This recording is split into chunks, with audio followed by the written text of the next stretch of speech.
जय हिंद दोस्तों। 80 शब्द प्रति मिनट डिक्टेशन स्टार्ट।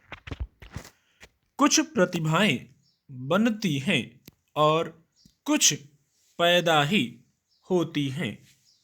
वे जैसे संगीत के लिए ही पैदा हुई थीं, जीते जी किंवदंती बन गईं। लता मंगेशकर ने जैसी ख्याति, लोकप्रियता और सम्मान पार्श्व संगीत के क्षेत्र में अर्जित किया था, वैसा शायद दुनिया में किसी ने नहीं किया। वे दुनिया भर में बहुत सारे लोगों के लिए प्रेरणा पुंज थीं। उनके व्यक्तित्व से सरस्वती की प्रतिमा उभरती थी।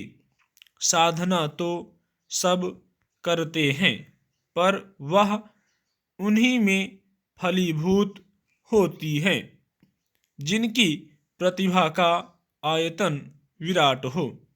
संगीतकार पिता दीनानाथ मंगेशकर भी हैरान हुए थे जब उन्होंने लता को पहली बार गुनगुनाते सुना। वे किसी को संगीत सिखा रहे थे। लता ओट में खड़ी सुन रही थीं और फिर उस मुखड़े को गुनगुना दिया था। उसके बाद पिता ने उन्हें संगीत की शिक्षा दी। 13 साल की उम्र में ही, जब पिता नहीं रहे और परिवार के भरण पोषण की जिम्मेदारी कंधे पर आ गई, तो लता मंगेशकर ने पार्श्व संगीत का रास्ता चुना और पहले ही गीत से अपनी पहचान छोड़नी शुरू कर दी।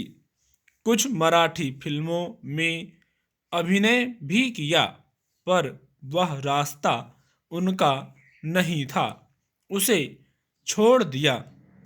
पार्श्व संगीत में उनके स्वर का असर कुछ इस कदर हुआ कि उस जमाने का हर संगीत निर्देशक उनसे गवाने को आतुर हो उठा।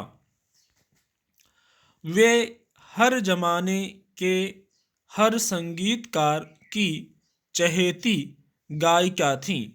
उनसे गीत गवाकर न सिर्फ संगीतकार गर्व का अनुभव करते थे, बल्कि जिन कलाकारों पर उनके गीत फिल्माए जाते, वे भी खुद को धन्य समझते थे।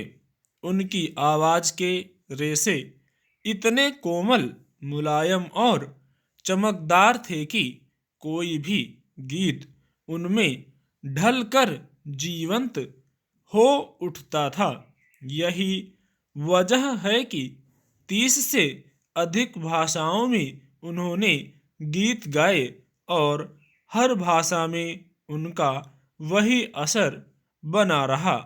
उनका उच्चारण और लहजा इतना साफ और सधा हुआ था कि उन्होंने चाहे संस्कृत में गाया या भोजपुरी में, गीत की आत्मा कहीं से भी खंडित नहीं होने पाई, बल्कि कई बार कमजोर गीत और संगीत भी उनके स्वर में ढलकर जीवन पा जाते थे।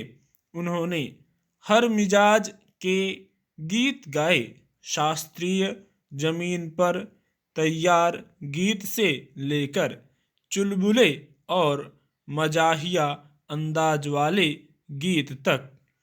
सब में उनका एक नया रंग खिलता था। उनकी आवाज का ही जादू था कि उन्हें भारतीय कोकिला, स्वर सम्राज्ञी जैसे विशेषणों से नवाजा गया। दुनिया में शायद ही कोई मुल्क हो जहां उनकी आवाज के दीवाने न मिल जाएं। करीब 50 साल तक मुंबई फिल्मी उद्योग में पार्श्व गायन के क्षेत्र में उन्हीं का साम्राज्य फैला रहा। स्टॉप।